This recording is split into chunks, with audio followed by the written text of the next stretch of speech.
అరే మామ అటు చూడరా, అందాలన్నీ రోడ్డు మీద ఆరబోసినట్టుంది. అవునరా మామ, నిజమే, రెండు కళ్ళు చావడం లేదు. ఆ అమ్మాయిని చూడరా, ఏముందిరా. ఎవడి సొమ్మో ఏమో కానీ ఆ సొమ్మంతా ఎవడికి అప్పగిస్తుందో ఏమో. డ్రెస్సులోనే ఇంత అందంగా ఉందంటే ఒక్కసారి నాకు దొరికితే మామా. అరే రోహిత్, అమ్మాయిలను వర్ణించాలంటే ఎంతైనా నువ్వేరా. కానీ ఈ రోజుల్లో అమ్మాయిలు సూపర్గా ఉంటున్నారు, పిచ్చెక్కిస్తున్నారా. అమ్మాయిలే కాదురా, ఆంటీలు కూడా పిచ్చెక్కిస్తున్నారు. నిన్న ఒక ఆంటీని చూశాను రా, ఏముందిరా, అప్సరసలా ఉందిరా. అంకుల్ గాడు ఆంటీని చూసే ఆనందిస్తున్నట్టున్నాడు. అందుకే ఆంటీలోని అందాలన్నీ అలాగే ఉండిపోయారా.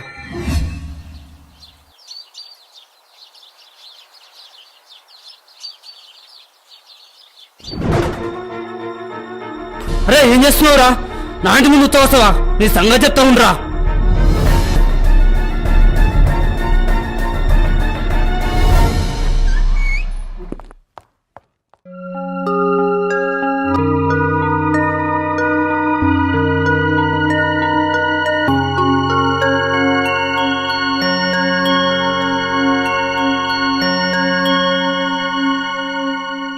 ఎవరు నా ఇంటి ముందు చెత్త వాడేశారు? బుద్ధి లేని ఎదవాలారా?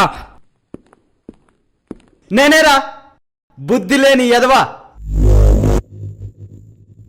ఈ చెత్తంతా నువ్వు రోడ్డు మీద పడేసిందేరా, అందుకే నీ ఇంటి ముందు పడేశాను. నా ఇంటి ముందే చెత్త వాడేసిందే కాక నన్నే తిడతావా? ఎవడ్రా నువ్వు? బాధ్యత గల పౌరుణ్ణి, దేశభక్తి ఉన్నవాడిని. నేను ఈ దేశ పౌరుణ్ణి, నాకు ఉంది ఈ దేశభక్తి.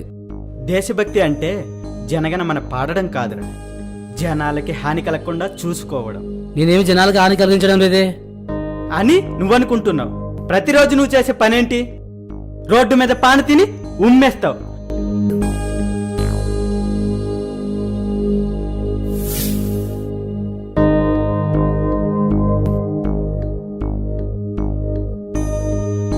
అరటి తొక్కలు రోడ్డు మీద పడేస్తావు.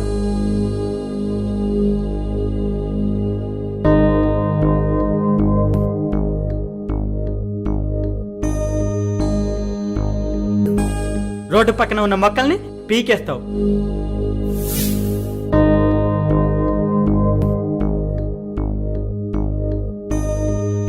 కనీస జ్ఞానం లేకుండా రోడ్డు పక్కన ఉచ్చపోస్తావు.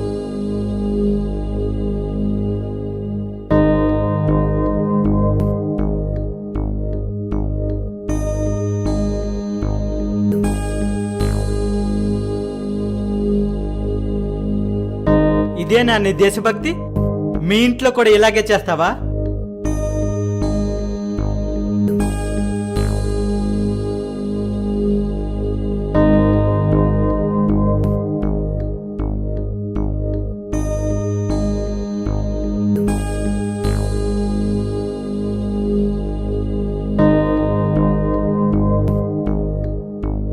నీ ఇంటిని మాత్రం శుభ్రంగా ఉంచుకుంటావు, నీ చుట్టుపక్కల ప్రదేశాలని అపరిశుభ్రం చేస్తావు. ఇదేం వివక్షరా? మన ఇల్లు మాత్రం బాగుంటే సరిపోదురా, మన చుట్టుపక్కల కూడా బాగుండాలి. అప్పుడే దేశం బాగుంటుంది. దేశం బాగుండాలంటే ప్రధానమంత్రి కానవసరం లేదురా, బాధ్యత గల పౌరుడైతే సరిపోతుంది. నీ ఇంటి ముందు చెత్త వేసినందుకే నీకంత కోపం వచ్చిందే. ప్రతిరోజు నువ్వు చేసే పనులకి మాకెంత కోపం రావాలి? చదువు లేని వాళ్ళు రోడ్లన్నీ శుభ్రం చేస్తుంటే చదువుకున్న మనం రోడ్ల పైన ఉమ్మేస్తున్నాం.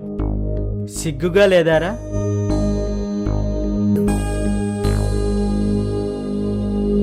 మనం మారాలి. నువ్వు మారుతావని అనుకుంటున్నాను.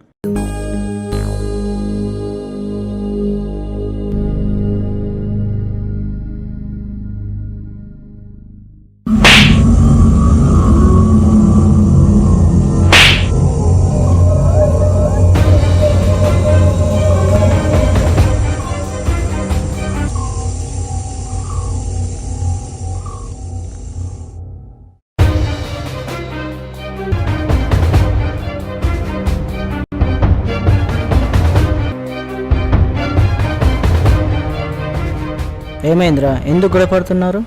మీరిద్దరు ఫ్రెండ్సే గారా, ఎందుకు కొట్టుకుంటున్నారు? కొట్టాలా చంపాలా? వాడేం చేశాడో తెలుసా? ఏం చేశాడు?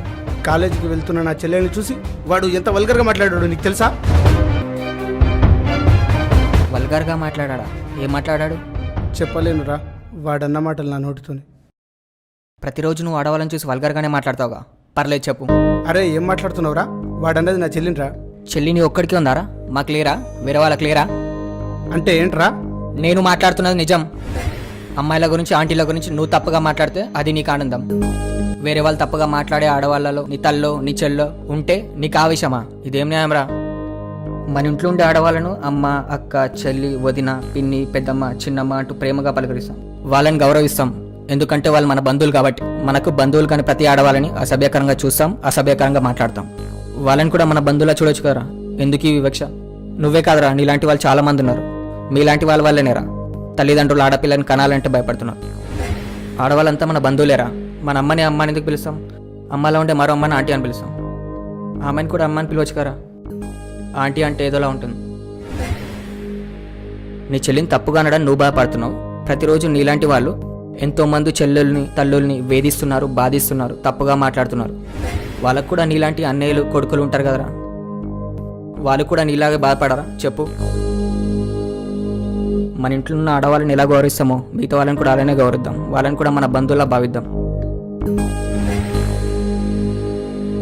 మనసుకు నచ్చితే ప్రేమించాలి, పెళ్లి చేసుకోవాలి, కానీ కళ్ళకు నచ్చిందని కమెంట్ చేయకూడదురా. అరే ప్రశాంత్ ఆగరా. సారీరా, తప్పు తెలుసుకున్నాను. ఇంకెప్పుడు ఆడవాళ్ళ గురించి తప్పుగా మాట్లాడను. నన్ను క్షమించు. ఈ రోజు నుంచి ఆడవాళ్ళందరినీ నా బంధువులుగానే చూసుకుంటాను. నన్ను కూడా క్షమించరా. ఐఎమ్ సారీ రా. ఆ రోజు నువ్వు వల్గర్గా మాట్లాడిన అమ్మాయిలలో నా చెల్లి కూడా ఉంది. ఆ రోజు నేనెంత బాధపడ్డానో ఈ రోజు నువ్వంతే బాధపడుతున్నావు. నీలో ఈ మార్పు రావాలని నేను మురళి కలిసి నాటకం ఆడడం, నీ చెల్లిని చూసి తప్పుగా మాట్లాడడం.